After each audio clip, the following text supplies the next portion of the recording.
vio el ávido su cántaro, ya no hay médico en lo póstumo, impondrán célebre los cándidos, su voragine más poética, su voragine, vive esta plebe autóctona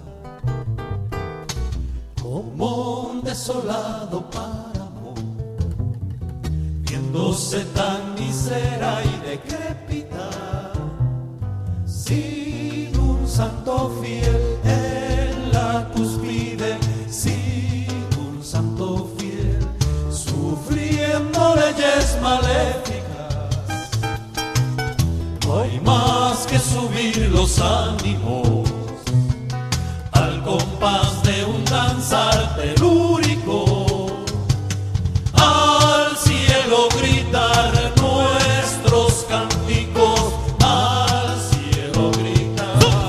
Presiento que por lo empírico se ha enloquecido la brújula, el clamor que tuerce los estómagos va usando al fin los espíritus, vas usando al fin.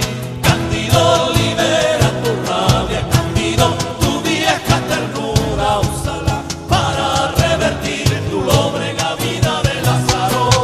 Cándido,